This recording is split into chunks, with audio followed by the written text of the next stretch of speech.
මහරජුරවන්ට යෝධයෝ 11 දෙනෙක් හිටියා. එහෙමයි ස්වාමීන් වහන්සේ. සාමාන්‍ය ජනප්‍රවාදී කතා කරන්නේ 10ක් ගැන. නමුත් සඳහන් කරනවා යෝධයෝ 11 දෙනෙක් හිටියා. එහෙමයි. 11 වෙනි යෝධයා තමයි දාඨාසේන. මේ යෝධයෝ 11 දෙනාගෙන් මහ යෝධයා හැටියට විරුදාවලිය ලබාගන්නේ නන්දිමිත්‍ර. එහෙමයි. රජුරෝ යුද්ධයට යන්න කලින් මේ යෝධයෝ 11 දෙනාම පරීක්ෂණයට භාජනය කළා. මොකද ඒ අයගේ ශක්තියට අනුව තමයි ඒ අයට ඒ කාර්යයන් පැවරුවේ. එහෙමයි. එතකොට නන්දිමිත්‍රගේ ශක්තිය පරීක්ෂා කළේ දුටුගැමුණු රජුරුවන්ගේ පිනට පහළ වෙච්ච ඇතෙක් හිටියා කණ්ඩුල කියලා. කණ්ඩුල චද්දන්ත කුලයේ ඇතෙක්. එහෙමයි.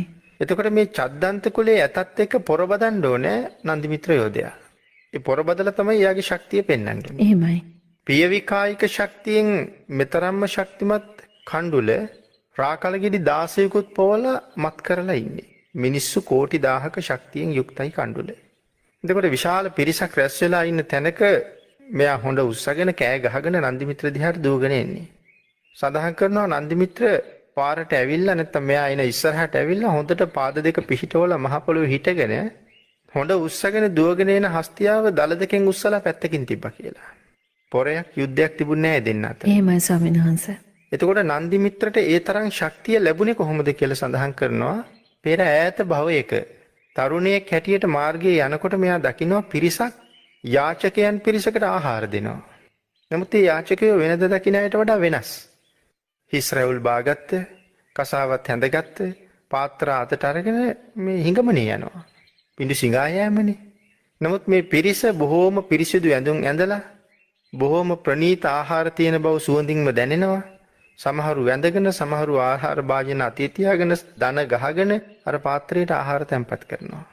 මේක දැකලා පැහැදිච්ච මෙයා උන්වහන්සේලා වැඩියට පස්සේ අර දන් දීපු අයගෙන් අහනවා ඇයි ඒගොල්ලන්ට රැකියාවක් කරන්න බැරිද? ඇයි ඒගොල්ලන්ට කුඹුරු වැඩ කරන්න බැරිද?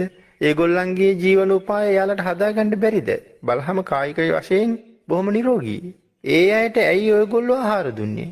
අර පිරිස මෙයාට පැහැදිලි කරලා දුන්න මේ ආර්ය මහා සංඝයා කියන්නේ කවුද කියලා. ඒ කාරණාවෙන් මෙයාට ඇති වුණා පුදුම සතුටක්. ඒ නිසා මෙයාට හිතුණා මාත් දන් දෙන්න ඕනේ ආර්ය මහා සංඝයාට. ඉතින් මෙයාගේ අතේ තිබිච්ච මුදල් ටික අරගෙන යනකොට මෙයාට ඉස්සල්ලාම හම්බ වෙන්නේ මස් කඩයක්. මෙයා මස් කඩිය මුදලාලිට මුදල් ටික දෙනවා. දීලා කියනවා මුදලාලි මේ මුදලට සෑහෙන්න මට මස් දෙන්න. මෙයා එතනින් මස් අරගෙන සඳහන් කරනවා මුව මස් තිබුණේ කියලා. එහෙමයි ස්වාමීන් වහන්සේ. එකම මාංශය ආකාර 5කට උයනවා. ඒ නිසා සඳහන් කරනවා අඟුරු මස්ය, කටු මස්ය ආදි වශයෙන් සඳහන් කරනවා තෙල් දාලා, කිරි දාලා, මිරිසට බැදලා එකම මාංශය ආකාර 5කට උයාගෙන බත් වේලකුත් හදාගෙන රහතන් වහන්සේ නමක් වළඳවනවා. ආන් ඒ දානි දීලා ඇතිවෙච්ච අප්‍රමාණ ප්‍රීතිය අර මහා සංඝයා හඳුනාගත්ත නිසා මෙයා දෙව්ලොව තමයි උපදින්නේ. එහෙමයි ස්වාමීන් වහන්සේ. ඒ කුසලයේ දෙව්ලොව භුක්ති විඳලා අපේ කාශ්‍යප බුදු පියාණන් වහන්සේ ලෝකේ පහළ වුණාට පස්සේ මනුස්ස ලෝකෙ ඉපදෙනවා. කාශ්‍යප බුදුරජාණන් වහන්සේ ඇතුළු මහා සංඝයාට පෑන් මුහු නොකල කිරෙම්ම පිසූ කිරියාහාර පූජා කරනවා. මේ දාන පූජාවෙන් තමයි මෙයා මේ ශක්තිය ලැබලා තියෙන්නේ. එහෙමයි ස්වාමීන් වහන්සේ. එතකොට රහතන් වහන්සේ නමක් වළඳවලා බුදු පියාණන් වහන්සේ ඇතුළු මහා සංඝයාට කිරිබත් පූජා කරලා මෙච්චර ශක්තිය නන්දිමිත්‍ර ලැබුවා නම් මේ අහසේ තරු පරයන් ඇස් දන් දීලා මහා සාගරයේ ලේ වලට වැඩිය ජලයට වඩා ලේ දන් දීලා මහ පොළොවේ පස් වලට වැඩිය මස් දන් දීලා මහා මේරු පර්වත රාජයාට වඩා ඔටුනු පලං හිස් දන් දීලා උන්වහන්සේ පුරාපු දාන පාරමිතාව නිසා මේ වාගේ ශක්තිය උන්වහන්සේට ලැබෙනවා කියන කාරණාව හිතන්න දෙයක් ඇත්තෙම නැහැ. එහෙමයි ස්වාමීන් වහන්සේ. එහෙමනම් අර සැක මතුවෙනකොට මේ වාගේ මූලාශ්‍ර හොයලා ඒ වාගේ ශක්තිය ලැබෙන්න ඇත්තේ මොනව කරපු නිසාද කියලා මූලාශ්‍රය හොයාගත්තා නම් අපිට සැක පහළ